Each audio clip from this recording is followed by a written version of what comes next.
The 3 most expensive mistakes I see new aesthetic practitioners make. Nobody starts out to have a clinic that is going to struggle. However, by default, I often will see clinics make these 3 top mistakes, which eventually lead them into a place of struggle.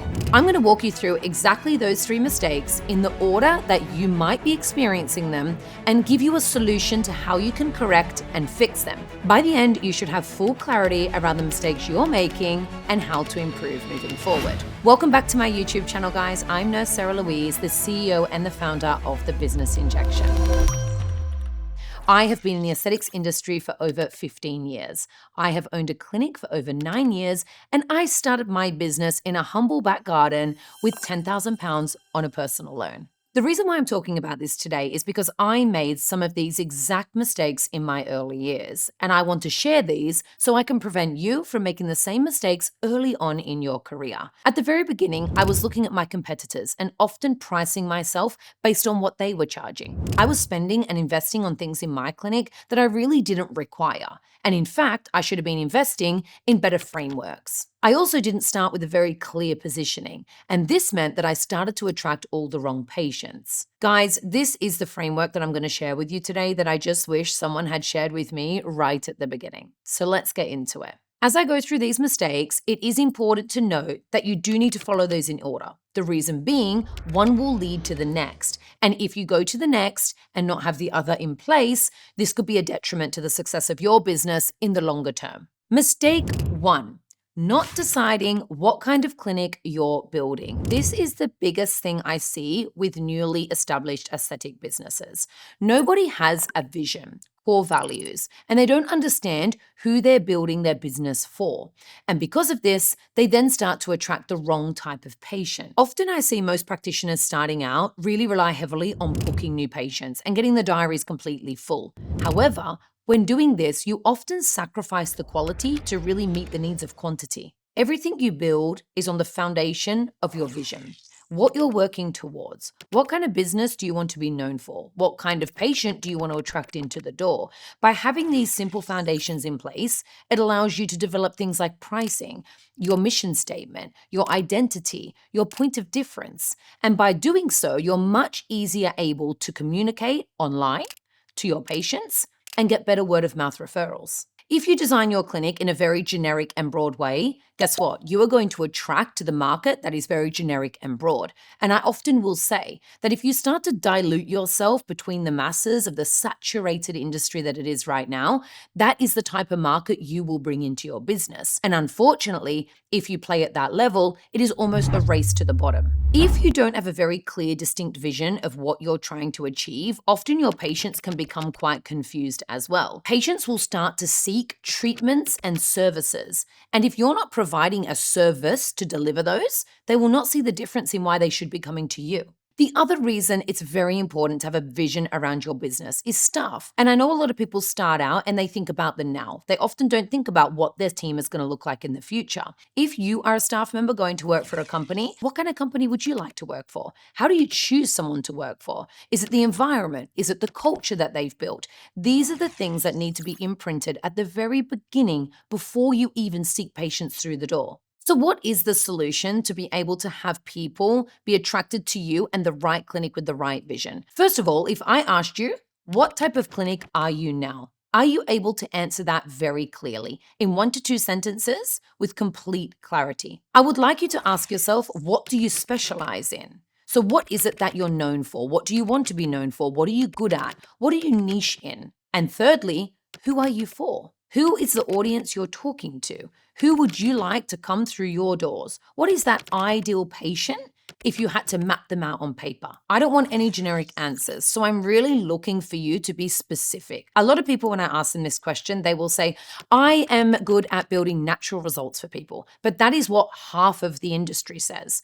So if you don't know this is something that you really need to prioritize first. Even if you've opened your doors, even if you've been practicing for years, this is something that, although I say at the very beginning should be done, it should be an exercise you focus on to really get results and make sure when you start marketing, it's going to be a lot easier for you. And once you've done this, guys, write down on a document. So I often will have my brand identity, the speciality, what your perfect patient looks like. And this will be the basis for every protocol you have moving forward. Remember, you're trying to build a business with processes, protocols, and foundations so that this company can operate sustainably without you one day. However, this will also help you if you bring staff into the business so they have a general understanding of where you're at and what that vision looks like. I will want to give you an example. You're a high-value clinic specializing in regenerative cosmetic treatments, preserving skin aging of your patients for optimal skin health and longevity. This is so specific in who I'm trying to target, in what procedure I specialize in, and what my purpose is. So once you have something like this written down, everything becomes so much easier moving forward for how you speak online, for the Instagram you put out, for the newsletters you speak, and even the patients that sit in front of you. The biggest leverage of this is that the patient clearly knows what's happening. So before the appointment, when they come to the appointment, after the appointment, that patient journey is clearly mapped out. And also they know what to expect. They know what type of person they're coming to, what kind of business is there, and what kind of brand you are. Having this exercise in place is going to be the first and fundamental exercise you will do for your business. Now, moving on to mistake number 2 that I see a lot. Often spending early money on equipment and not consultations.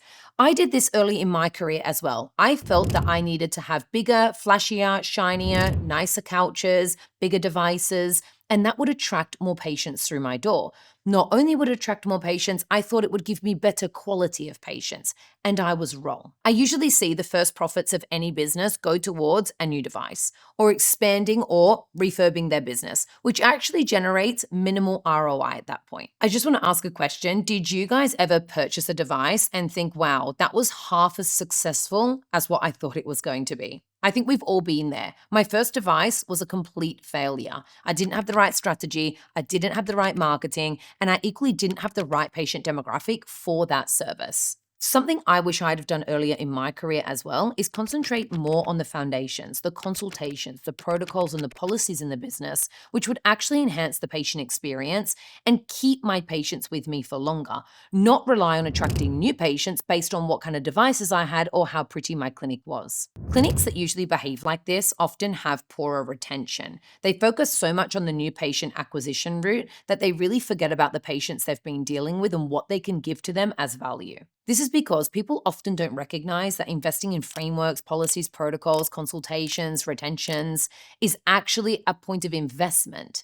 And this is something that will deliver you back ROI into the business. But on top of that, it will maintain the patients that stay with you and build towards contributing a valuable brand. So what is the solution? I see clinics grow organically, but now suddenly they feel very stuck. And this is not because they're not intelligent enough. It's purely because they've not thought about the foundations first and what needs to be implemented to be able to get them to that next layer. That could simply be moving out of one room and into a clinic. It could be getting your first staff member or getting the 5th staff member. It could be getting the 2nd location. And because these foundations haven't been put in place, it's very challenging for people to take the next step, allowing you to audit and evaluate your business so that you have continuous improvement. Building your consultation frameworks, and especially the foundations, is going to give you a great exposure to how your business is performing. This is going to underpin the auditing framework, which then allows you to evaluate and continue to improve your practice. And investing in these types of foundations is going to allow you to standardize care, which is ultimately the whole reason that when you're ready to grow and scale, everything becomes a brand identity. Your consultation is delivered the same by all of your practitioners. Your frameworks, your patient experience, and all of your protocols start to become a part of your brand and not something that relies on you and you have to deliver personally to get the results. Often people don't think about the return of these types of foundations and investments because you often think about a device, it's going to deliver you money back into your bank. But these types of foundations are going to save you a lot of money long term and also time. When you have patients that are staying with you longer and investing in bigger treatment plans, this is all down to your consultation framework. This is going to deliver ROI into your business. Suddenly, your average patient spend is going to increase, and all of a sudden, you're no longer having to acquire new patients. You're just relying on the patients you have to invest longer and on bigger treatment plans. So before you go out and buy another new shiny device or a new sofa or a new computer, have a look at what you've invested currently into the foundations of your company. Are you running a consultation process right now, or is everything stuck in your head? Are you using processes and protocols so that if you were to bring on a staff member, they know exactly how you should practice and function? And beyond that, do you have any foundations in place to audit and evaluate your company? KPI frameworks, for example. If you don't, this is something I urge you to revisit and put in place before attracting new patients. Mistake number 3, pricing by what other people charge. This has to be one of the most common things I see in a brand new aesthetics business. Often we will do our market research and have a look around at what other clinics are charging, right? Normally, the top 5 clinics closest to us will jump on and actually find out what their prices are. We'll then benchmark ourselves to those prices. Now, why does this happen? Why do we always look at our market research and position ourselves based off other people's prices? Number 1 is the growth perception. We believe that if we charge less, we might grow quicker. The next is the fear element. It's because if we're ethically correct and we stay humble, this means that we are not going to lose patients if we price too much. And the third reason is price as proxy for confidence. Charging less always feels less arrogant than charging a little bit more. But guys, here is what you're actually saying by doing those 3 things. I don't know our value. I don't believe in my product or my service, and I am not different. All I've done is benchmark myself against other businesses and come up with this ending. That is not going to give you a unique proposition. That is not going to price against your value. So what is the problem with this? You're going to anchor your business to a clinic that is not yours. It doesn't have the same overheads as yours. It doesn't have the same costs. It doesn't have the same structure. It doesn't even have the same business model. So it's going to be very incorrect for your growth strategy. You're going to struggle to increase your prices later.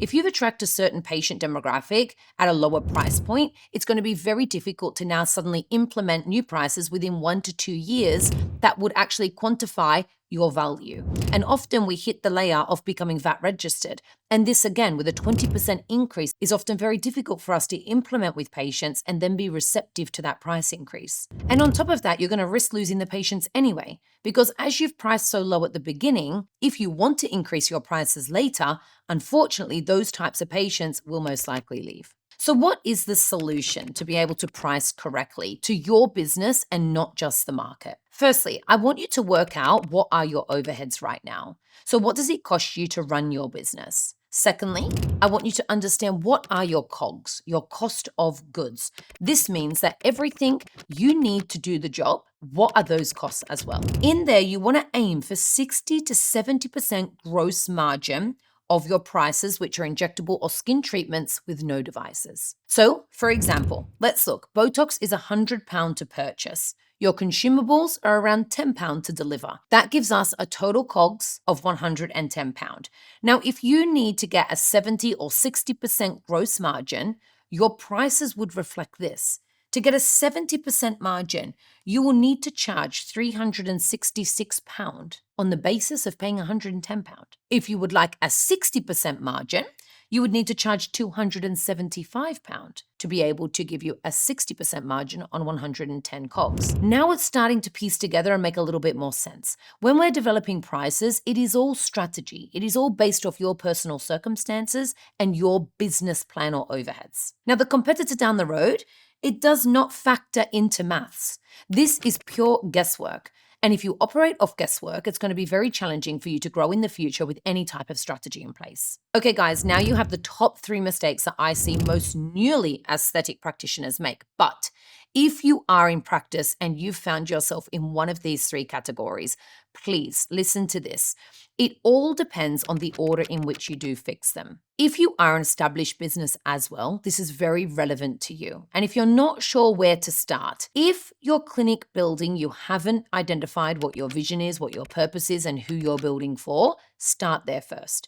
And then beyond that, you're able to look at your investment and your pricing. If you're an established business as well, don't eliminate yourself from this. If you found you're in one of those three categories, now we're going to look at which order to do them. The reason I said number one is building the type of clinic you want to be, because this sets the messaging, it sets the tone, and it starts to invite the right perfect patient into the business. Number two is investing in those frameworks, the foundations, the KPIs, the protocols, the processes, because without that, no business can fully be sustainable or operate without you in the room. And beyond that, pricing. If you haven't reflected on your prices, or you've actually used no strategy or no algorithm to build them, I encourage you to go back and do that exercise third as well. So guys, if this was a useful video for you, please like and subscribe to my channel. I consistently release value-based videos for you. If you know of someone that's starting out in aesthetics and could really value from this information, share it to them and give me your feedback. And remember guys, as always, protect your investment.